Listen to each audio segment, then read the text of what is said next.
Welcome Lights Out family to another episode of After Dark with KK. As you know, KK is an avid fan of the Taiwanese variety or talk show that dabbles into the supernatural or paranormal topics. A highly superstitious country with a high density of temples across the island, it was not hard for the Taiwanese people to offer a couple of personal experiences with the unknown. In this episode, I will share 3 stories I have curated, which measured up to some of the scariest stories of ghostly encounters I had heard from the myriad of TV programs. Firstly, we have a recollection from an army colonel who had a sad encounter with a soldier. This was followed up by a creepy tale from a medium who was invited to Japan to resolve a curse set on a client. Lastly, a cautionary tale about not doing anything foolish on the infamous Yangmingshan.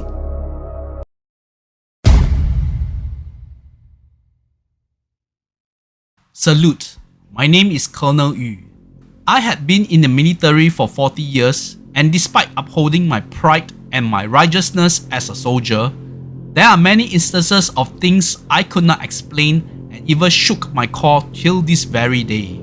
In the military force of Taiwan, soldiers who were to be discharged of their service commitment were to be awarded with the discharge letter on 2359 hour, as they would become full civilian after that. To prevent servicemen from getting into troubles at this sketchy period of transition, the commanding officer staunchly will not issue the letter before that timing.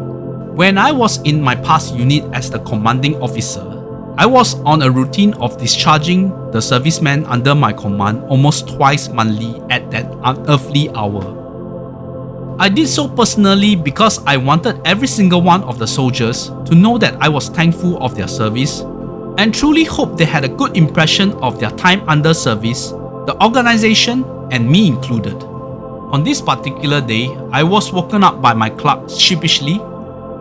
Sir, it was time to discharge the men. There were 12 men to be discharged that night, and they all assembled in their civilian clothing in the parade square. There was a look of anticipation and an unbridled joy hanging from their faces. As customs, I would hand each and every one of them the letter, shook their hand, and offered a hug to thank them for their service. There was this particular corporal who was sniveling with tears streaming from his face before I could pass him his letter.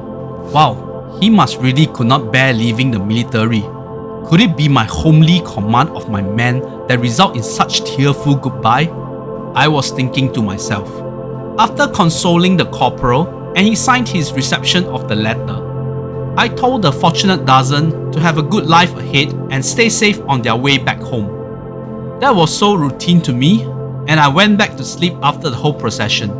Day breaks, and I went on my daily run before the familiar face of the clerk appeared. I thought he was to give me the day's rundown, but he brought tragic news instead. Sir, one of the discharged soldiers was found dead from a horrible traffic accident this morning. The location of the accident was within 5 kilometers of our camp. I was devastated, as I had painstakingly reminded them to be safe on their way home. Just then, the clerk followed up. Sir, the military police wants to talk to you. What for? I was taken aback. They say that you had dispatched the discharge letters earlier than scheduled. Oh, come on! You were the one who woke me up at midnight. You knew that was utter BS. The coroner had told the police that the time of the death of this particular soldier was 23:30 hour, and they had found the discharge letter in his belongings. I was flabbergasted, but knew my position as the commanding officer was to be questioned by the authority. I am certain I did not hand out the letters earlier than what was in the protocol. I told the investigating officer. You can verify this timing with my clerk who woke me up, as well as the other discharged servicemen. The investigating officer did not budge and insisted they have the evidence of me doing so. This ticked me off, as I felt they should focus on helping the bereavement of the serviceman family instead of clamping down on who was responsible for this tragic accident. I told them if they found me guilty to give me the punishment they deemed fitful, but I am certain that I was innocent. After the interrogation, I left to the site of the accident, and true enough, the discharge letter was found, which of course left me utterly dumbfounded. A week passed and still no relay of my punishment. A week turned into a month, and I was getting restless as the wait for some kind of punishment was excruciating. I called the proper authorities to inquire on the investigation, and the answer was truly unexpected. Officer Yu, to be truthful, whatever you have mentioned to the investigating officers was correct. We had cross-referenced with the check-in and out logbook at the guardhouse outside the camp. The deceased did sign in that night at 23:45 hour and signed out at 0010 hour. The signature was legit, and there were other logs before and after his signature, so it was 100% authentic. It could not be faked. So, was it the spirit that I shook hands with, passed the letter to, and hugged that fateful night? Did the deceased felt compelled to return to camp to complete his 2-year service by receiving the letter of completion? Did he cry not because of joy of leaving the military service, but knowing that his life had ended before it really began?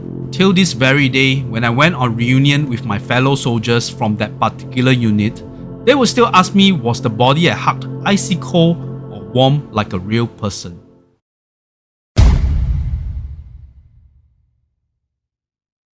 Master Cho was a well-known religious teacher who plied her trade for over 30 years. This was a story that happened to her many years earlier when a Taiwanese hostess bar establishment hired her to deal with some supernatural events at Shimodate City in Ibaraki Prefecture in Japan. The bar was ran with 8 hostesses with a mama-san in charge. 2 of the hostesses were of Thai nationality. One day, one Thai hostess passed away unexpectedly from cardiac arrest. After her passing, the other hostesses who stayed in a dormitory above the establishment started seeing child apparitions at the stairwell, which freaked them out. It was of no use for the owner to engage the service of the local monks or mediums, as they could not deal with what the Thai lady had been praying to. When Master Cho arrived at the bar, many of the hostesses who were also from Taiwan told her they suspected the deceased was praying to Kumantong. It was not hard to believe that hostesses or prostitutes will make offerings to such entities to boost their trade and popularity. However, Master Cho immediately dismissed this notion, as she did not find any sort of normal offerings for Kumantong like candies or cultured drinks. She only found 2 glass bottles with ashes she suspected were ashes of cremated corpse. Upon interrogating the other Thai hostess, Master Cho found out the truth behind the 2 glass bottles and the children at the stairwell. She was married with a child when she was back in Thailand. The friend told Master Cho. Her Thai husband was abusive towards her and her kid before she decided enough was enough and went through a divorce. After the divorce, she held the custody of the child, but tragic struck and the kid met an unfaithful demise, much to the intense sorrow of the mother. Upon consulting an ajahn, she was taught to summon and pray towards her deceased child with certain incantations and ritual. Eventually, she realized the opportunity to work here in Japan. So she brought with her the jar of ashes and continued to pray for a child here. In a short time here, she had a physical relationship with a client and got pregnant. Knowing he was not going to put the responsibility and it would jeopardize her career, she made the utmost tough decision to abort the second child. Similarly, she kept ashes of the fetus in a glass jar and made offerings like what she had done to her first child. At this juncture, Master Zhou knew these children's spirits were innocuous and were lost when their mother suddenly passed on and were lacking maternal support. However, the haunting in this dormitory was not as simple as it seems. The communal latrine and bathroom was situated a short distance from the main building. One night at around 1 AM, the mama-san en route to answer nature's call saw a Japanese man walking towards her from the opposite direction, moving closer to the main building. Instinctively, she said sumimasen and bowed at this stranger, treating him as a client of their establishment which at this point was closed for the day. The next morning, she started interrogating all the hostesses, lambasting them on the fact of bringing clients to spend the night at the dorm, which led to a sea of befuddled faces from the hostesses. Another instance of strange encounter happened to one of the Taiwanese hostesses, who was preparing for her late night bath before turning in. The bath area, if you have visited a traditional Japanese bathhouse or onsen, was that there was a dry area where people would disrobe or after dipping the hot bath would dry themselves at. There were mirrors on the opposite end of the depository baskets for the clothing, and she saw a lady with very long hair sitting in front of one of the mirrors, combing it in a very subtle and flustered manner. The Taiwanese hostess did not see a face but was as inculcated with the courtesy of the Japanese culture. She just bowed and proceeded with her own bath. She could not remember if the long-haired lady was still there when she left, but what set her alarm off was that there was no one in the bar with such long hair to begin with.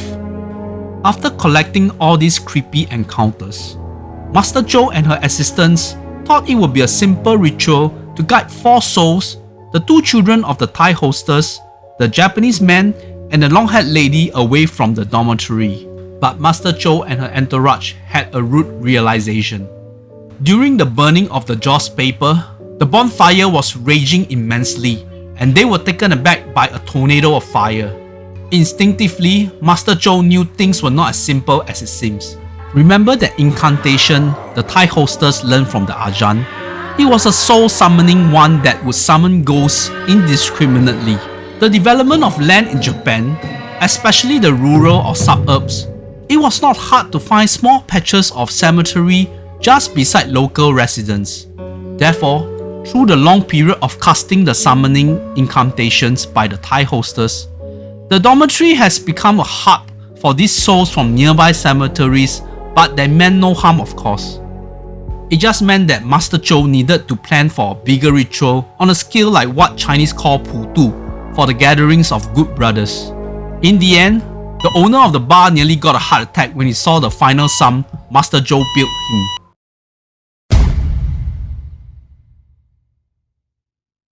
This was a story about my ex-boyfriend Arthur. In the midst of the honeymoon period of our courtship, Arthur loved to bring me up to the scenic spot on Yangmingshan, which was a home for many young couples like ourselves. One particular evening, as we were enjoying each other's company at the same location, we became easily distracted by the action of another guy. He was talking to himself basically, but Arthur kept insisting he was talking to his girlfriend. With the hustle-bustle of our society nowadays, it was so hard to see people not well mentally. Therefore, I just let it slide. My conversation got aggressive like he was quarreling with someone. Arthur, let's go. I beckoned my boyfriend, feeling less than comfortable at this juncture. Arthur obliged, but went to do something unthinkable. He walked towards the mentally unstable man, whose now face are turning red like in a fit of anger, and calmed him down. Bro, chill. You two should not ruin a grateful night like this. Take it easy and have a good evening. With a smug face like he had become a sort of championed relationship counselor, Arthur held my hand as we left on his bike with a ride down Yangmingshan. The week followed that fateful night, we started to quarrel over very trivial things. Then to a stage he got a bit physical and I decided to end the relationship. I was not very serious about anything with him, because Arthur was a very affectionate and caring boyfriend. I just don't know what got over him lately. I thought of giving us some space to cool down before contacting him again. Then one day, I received a phone call from Arthur's mother. Hey, I just want to tell you that Arthur is now recuperating in the hospital. After you guys have broken up, Arthur started to get very paranoid, and even worse, kept saying that the girl from Yangmingshan had followed him home. He became listless, lost appetite, and eventually lost a lot of weight. He could not concentrate at work, and we constantly asked him to go to see a doctor and even a psychiatrist, but to no avail. When cooked at home, he will always shout at thin air, sometimes even get violent for no apparent reason. A relative of ours suggested we seek religious help, and we did. The medium then told us that there was a lady ghost that Arthur had an affiliation with The moment he acknowledged her presence that night, both of you went to Jiangmingshan. Like a disease, the ghost latched on to Arthur from the previous chapter. During the negotiation with the spirit, we realized that she had a quarrel many years ago on the same spot with her then boyfriend. And due to not thinking properly, falling out of love, she lost her footing while walking down the mountain, slipped, and met her end on the mountain. Her spirit had always been entrenched in the spot, waiting for the right man to come and sort of redeem her from her curse. Arthur was the unfortunate one. Luckily, we managed to go through a successful negotiation with the female spirit and sent her off for reincarnation. You could imagine how my jaw had dropped, listening to Auntie with all this spine-chilling explanation. Myself and Arthur did not reconcile, but remained friends. But even these days, when his eyes was drifting elsewhere, I wondered if he was going to pick up the next lady ghost. So do you guys enjoy these 3 stories? There are so much more I could share in the future. Please leave a comment on this video or in our Lights Out Facebook group to tell what content you like from myself, Joe or Kim to generate. If you are new to this channel, please click a like and subscribe to the channel if you like what we do. Thank you and have a good night.